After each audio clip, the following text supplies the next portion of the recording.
Assalamualaikum warahmatullahi wabarakatuh. Anak-anak, hari ini kita akan mempelajari tentang gaya. Mungkin kalian bisa lihat di gambar. Pernahkah kamu bermain ayunan? Bagaimana usahamu agar ayunan dapat berayun tinggi? Tentu kamu harus menggerakkan kaki dan badan sehingga ayunan dapat melayang semakin tinggi.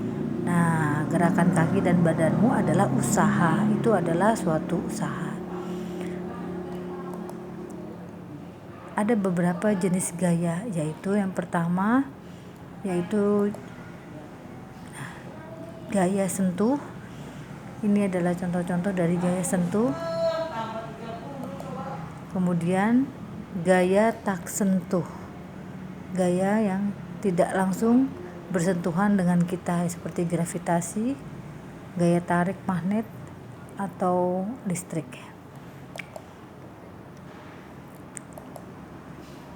Pengukuran gaya dapat dilakukan dengan menggunakan neraca pegas atau yang biasa dinamakan dengan dinamometer. Jadi bisa dilihat seperti ini di gambar. Benda yang ditarik ke bawah itu akan terlihat di sini berapa berat benda dalam neraca pegas yang sudah ditampilkan pada gambar di atas seperti ini. Untuk penjumlahan gaya bisa dilakukan dengan menggunakan besaran vektor ya. Jadi penjumlahan pengurangan itu dinamakan dengan resultan gaya.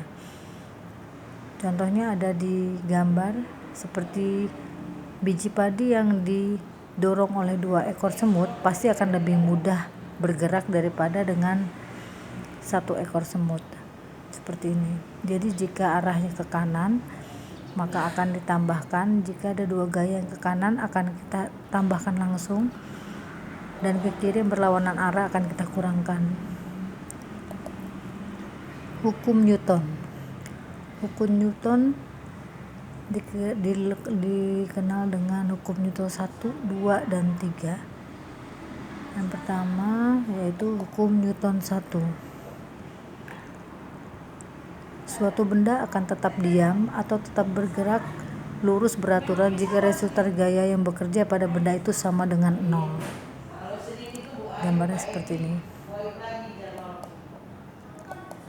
Hukum Newton 2. Benda tidak sama. Jika resultan gaya yang bekerja pada suatu benda tidak sama dengan 0, maka benda akan bergerak dengan percepatan yang besarnya sebanding dengan resultan gayanya dan berbanding terbalik dengan massa kelembamannya.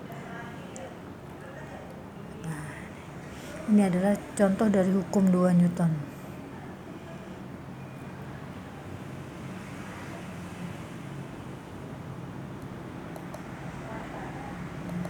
Hukum 3 Newton, hukum aksi-reaksi. Gaya aksi sama dengan gaya reaksi. Maka ini adalah contoh dari hukum aksi-reaksi atau hukum Newton 3. Suatu benda yang dikenai gaya tidak akan bergerak apabila benda itu diam atau 0, bernilai 0. Yang terakhir adalah gaya gesek.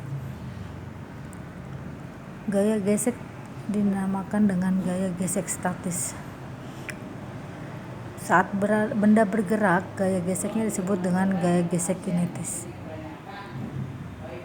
Dan besarnya gaya gesek akan selalu sama dengan gaya dorongnya ketika benda belum bergerak. Ya, ini adalah salah satu contohnya dari gaya dorong dan gaya gesek. Sampai di sini dulu anak-anakku pertemuan kita kali ini. Assalamualaikum warahmatullahi wabarakatuh.